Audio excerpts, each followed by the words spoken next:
Lou Anarumo was kind enough to join us in the trenches with Dave Lapham, brought to you by First Star Logistics after the draft. And boy, the first three picks of the draft, all defense.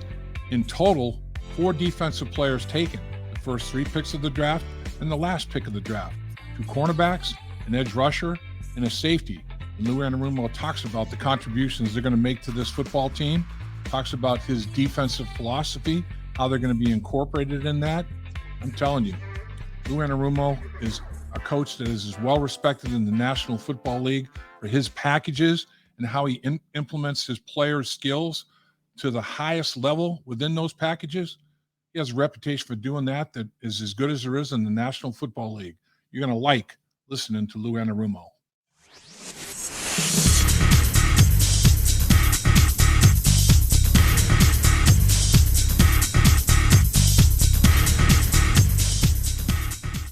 Thanks for tuning in the Trenches with Dave Lapham, brought to you by First Star Logistics, as always, coming to you from our outstanding studios. And we have a very, very special guest. We're excited about catching up with defensive coordinator Lou Anarumo after the Cincinnati Bengals went defense in the first 3 rounds of the draft. Coach, man, how'd you feel after that? And do you feel like you got obviously some pretty darn good football players? Yeah, we're very excited with all 3 guys. Starting with Myles in the beginning of it, and just gives us another. You can never, in my mind, never have enough rushers or corners, and we addressed that in the first 2 picks, and starts with Myles with the way he can rush and all he's done at Clemson, and big, tall, long, athletic, fast guy, great motor. Followed up by DJ in the second round, again another corner with speed and got some length to him, and then we pick up a great safety. Mr. Jordan Battle, who's played 4 years at Alabama and, been through the wars down there, and smart guy, and, looking forward to coaching all of them. They're terrific. And then at the end of the draft, we picked up another corner, DJ Ivey out of Miami. I was at that pro day. He's a big, strong, athletic guy who ran fast. So we'll see. Coach, it's amazing to me. The first 3 picks of the draft, Clemson, Michigan, Alabama. What do all 3 of those schools have in common? They all played in the college football playoffs. So you got big school programs that played at the highest level in those big school programs. That's kind of like what you guys are looking at. You're looking at, right? I mean, you're looking at guys that came out of successful programs that have leadership ability. A lot of them are captains. That's been very good to you, that thought process over the years here. Yeah, for sure. It's certainly not going to be too big for any of these guys. They've all played, as you mentioned, in big games and the biggest part of college football, and from some of the best all-time winningest programs in college football history. So, we're excited not only to get the players, and then you match it with where they're coming from and the type of games they've been involved with. It really can only help. So Myles Murphy, obviously with that size-speed ratio, a guy that's 270 pounds or thereabouts and runs in the 4.5s. I mean, that's like, wow, that's crazy. He gives you position versatility too, doesn't he, Coach? I mean, he can come off the edge, he can kick inside and rush at the nickel. And he mentioned that he'd taken pass drops, as some of his responsibilities down at Clemson. So a kid with this kind of athletic ability, another chess piece for you on the big board, Coach? I think so. He's shown a ton of flexibility, being able to move around and rushes from inside, outside. So looking forward to, getting him here, working with them. And, Marion Hobby, our D-line guy, does a tremendous job with those guys. So, and all of our defensive assistants do. So getting those guys with our coaches as soon as possible, that's only going to help their development. So you have a guy ran in the 4.5s on the edge, and then you have a DJ Turner who ran a 4.26, which is, oh my gosh. I mean, that's just incredible. Has he played any slot, Coach, or is he pretty much an outside guy? Can he play in the slot? He's done a little bit of that. Majority has been outside, but he has shown he can do some inside work at Michigan. So, we'll see how it goes when we get him. These 2 guys, in speaking from experience as a teammate of defensive players that had this characteristic that I'm going to talk about is recoverability, quickness, and recoverability speed. I remember seeing, like a real good defensive ends we've had over the years. Maybe initially they get out of position, but they have such recoverability quickness. They'll get back into the area of the gap control responsibility they're supposed to be at, and no harm done. And I mean, everybody's human. Everybody's going to get beaten every once in a while. But if you got recoverability speed to limit the damage, I mean, man, those are the guys that are so valuable. And both of these guys have recoverability quickness and recoverability speed, don't they? Yeah, at all spots, which is so important, as you mentioned. You know, defensive players sometimes are going to get out of position, you know, because we're reacting to what the offense is doing, and the more speed you have to get back in place, then it just allows you to, you know, to make a play. And people look at it and they say, you know, everybody says they're fast. I mean, these guys, though, as a coach, when you're a defensive coordinator and you look at your overall team speed and you're one of the upper echelon teams in the National Football League with that team speed, what does that do for you? Well, I think, you know, it just allows us to limit the big plays and some of the catch and run plays that occur now in our league. It's not just throwing the ball over your head. A lot of these are 5-yard, 10-yard throws, and then the guys catch and turn up and go. You know, we've got some guys that can track some guys down now. No doubt about it. Let's talk about Jordan Battle out of Alabama at the safety position. I mean, you know, a lot of guys. Okay, Murphy, people thought might go in the top half of the first round. You get him at 28. Turner, he was getting some first round love, late first round love, and people didn't expect him to be there necessarily at 60. Get one at 28, one at 60. Then Jordan Battle at 92. Man, that's like big time. Like you said, played a lot of games at Alabama, played for Saban. Saban's got a good bit of defense. I mean, he's very sophisticated, very multiple with what he expects his guys to do. And sure. This guy watching him on tape, coach, he's making sure everybody's right. I mean, he's like, yeah, you're here. He knows everything about what everybody's doing. It looks like watching his body language and everything. And he's got that versatility, right? He's in the box some, he's deep, he's in the slot. He can do a lot for you, right? No doubt, you know, no doubt about it. He's done it all on tape. And as you mentioned, comes from a great program, great coach, obviously. And and he's a super smart guy. It's funny, went to high school, St. Thomas Aquinas, where both my sons went to school. They were my youngest was there when he was a little older, and my oldest was there when Jordan was a little younger. So they were both at the same school at the same time, which is funny. But yeah, great kid, great family. Looking forward to get him here. So did your sons get to know him?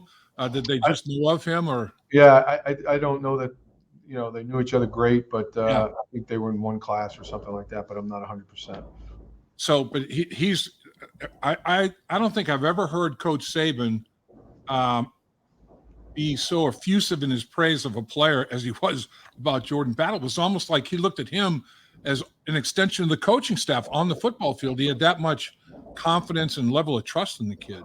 Yeah, there's no doubt. You know, he said just what you know when you listen to what he was saying. It's like, all right, coach on the field. You know, all those things you hear, and you know, for Coach Saban to say that type of stuff, pretty impressive for sure. Yeah, no doubt. So then you go with as you mentioned, you go defense 28 and 60 and 92, and then the last pick of the draft at 246, DJ Ivey out of Miami. You know, another big program.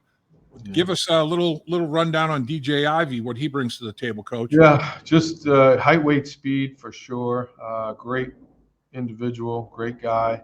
You know, kind of played in spots at Miami, and I think we're getting a heck of an athlete, a heck of a guy that can help us on special teams, and we'll see when he comes in what he can do at the corner spot. You know, he's had some really good games, so we're hoping you know, his arrow is up. Coach, it was amazing. As I was doing prep for the draft, people I talked to around the league, you know, that I've got confidence in, that I've talked to for years, talking about the Bengals, and they said, you know, going into this draft, the Cincinnati Bengals, in our estimation, when we projected 53-man roster, even before the draft, it's like I heard number one, I heard number two. The worst I heard was third best in the National Football League.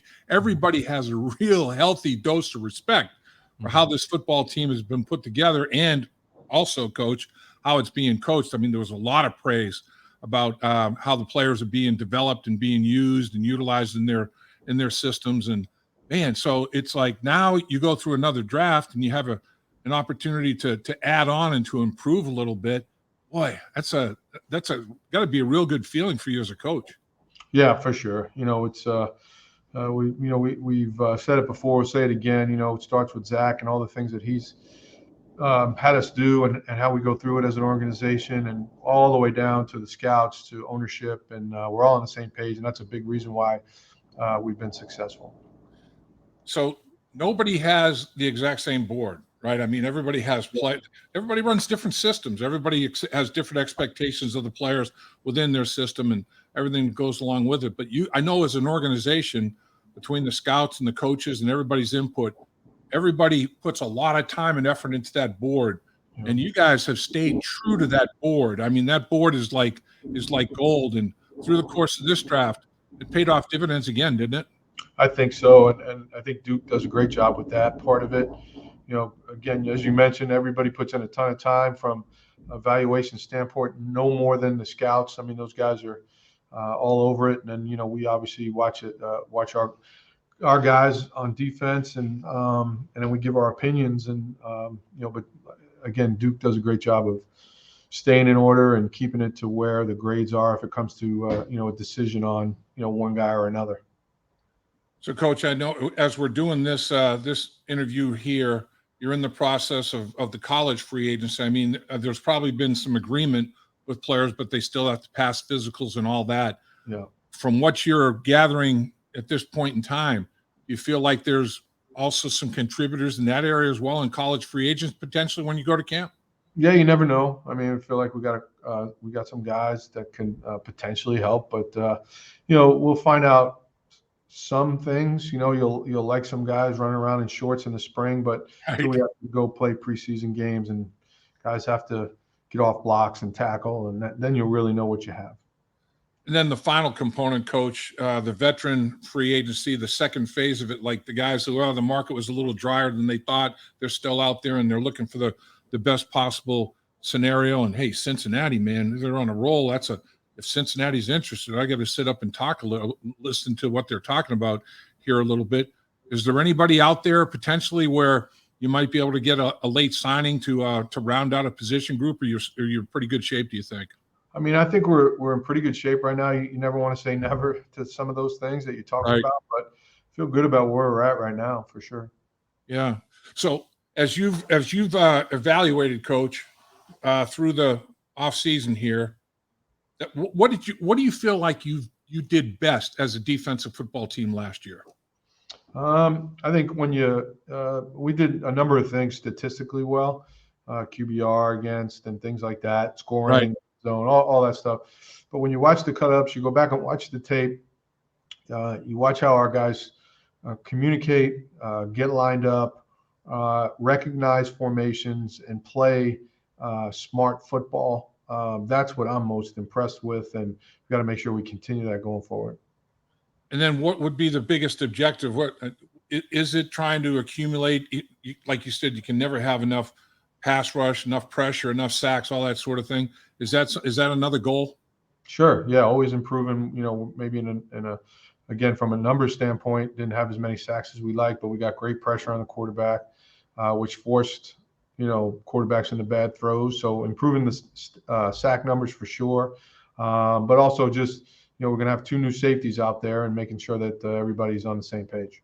Yeah, that's going to be big.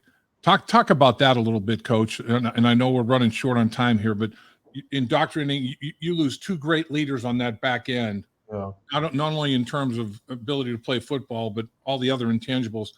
How tough is it to replace both of those guys? Yeah, well, I mean, I'd feel a lot worse if we didn't have guys like Jermaine Pratt, Logan, Mike Hilton, Cheeto, Cam Taylor-Britt now a year later. All those guys can, hey, this is kind of how we do things, and this is, and Dax has been here for a year, so he knows.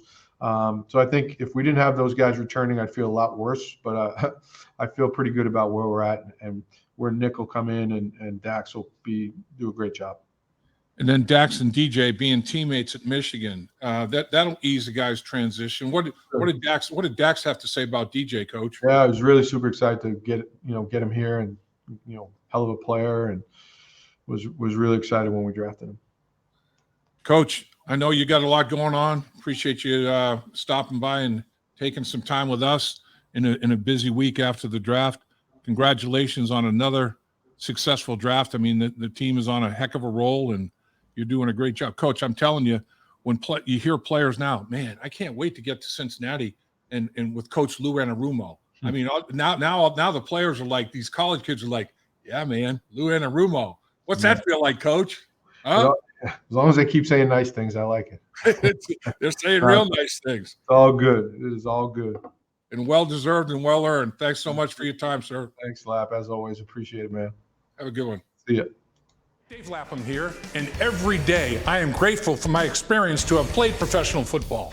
As a player, I realized self-motivation, leadership, and appreciating your teammates are key. At First Star Logistics, you can use those same attributes to create the life you want for you and your family. Build your future by working hard like I did. You'll see results both on and off the field. Call First Star Logistics today and be part of our winning team. Opportunity knocking.